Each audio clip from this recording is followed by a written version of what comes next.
Hello everybody, this is Alex from soyachinsha.com and I'm in Changi T4 in Singapore right now because AirAsia is back. This terminal was closed for more than 2 years due to the pandemic and started to reopen starting this week. And AirAsia is the largest international airline to operate from this airport. And this airport is one of the world's most fully autonomous airport, which means they can do your self-check-in, luggage drop and even going through immigration without interacting with an actual human being. What is it all about? Continue watching to find out more.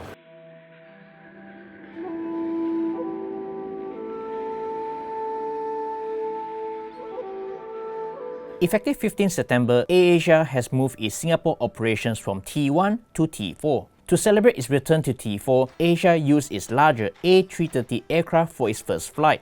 T4 is currently the latest terminal at Changi Airport in Singapore and is their most advanced terminal yet before T5 is completed. Despite having about 1/3 the size of T3, this terminal has a capacity to handle 16 million passengers per year, which is 2/3 of T3. It was opened in 2017, but it was recently closed for over 2 years due to the pandemic. T4 is described as a fully automated terminal as it uses clever design and technology to move as many people and bags as possible in a more efficient manner. From check-in, luggage drop, immigration clearance to boarding, the airport uses digital and biometric technology to process passengers, which cuts down manpower and steps required to board the plane. Traveling can be a stressful experience, and I love how T4 has used design to make air travel so much more pleasant.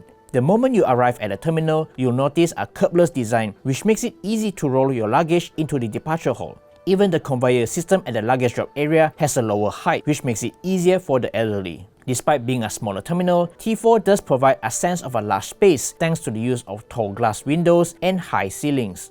There are ample of areas to chill out for your entire family, and unlike KLIA2, you don't need to walk 1,000 steps just to reach the furthest gate. Since the orchid is Singapore's national flower, you can see lots of orchid petal elements all around the terminal, from the kinetic sculpture to the glass ceiling. From my experience, the arrival took quite a while as I had to queue up at the immigration for manual clearance. T4 has an automated immigration gates, but that's only for citizens, residents and registered travelers. To depart from T4, there are rows of self-service check-in counters and luggage drop.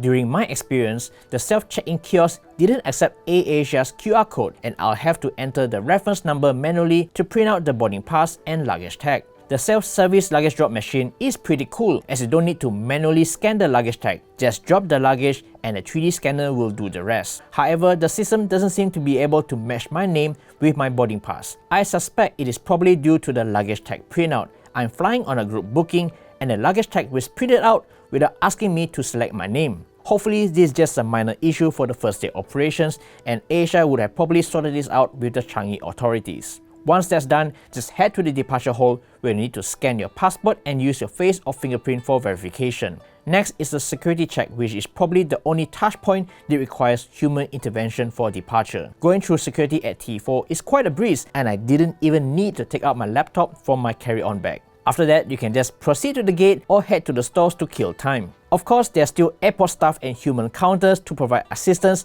if there are any issues. This, I believe, is the future of air travel, and more airports should follow the same model as T4. According to AirAsia, T4 provides improved efficiencies which are crucial for low-cost carriers. Traditional airports tend to be too big and require a lot of manpower to move passengers and bags around. With innovation and clever design, it is possible to have a simpler airport which is more seamless and cost-effective to run. Alright, aside from the teething issues, I think the experience is pretty great. You can check in, drop your luggage and even pass through immigration without interacting with anyone. You just need to have your digital boarding pass and your passport, and that's pretty much it. The only point you need to interact with someone is doing the security check where you need to load your baggage on the carousel to do that X-ray inspection, and that's pretty much it. And that's all from now from Changi T4 here in Singapore. If you like this video, please give us a thumbs up, like us on Facebook, and don't forget to subscribe us on your YouTube channel and hit the notification bell icon so that you'll be informed of future videos. This is Alex from soyachinsha.com. Thank you so much for watching and we'll see you in the next one. Bye. I got a plane to catch.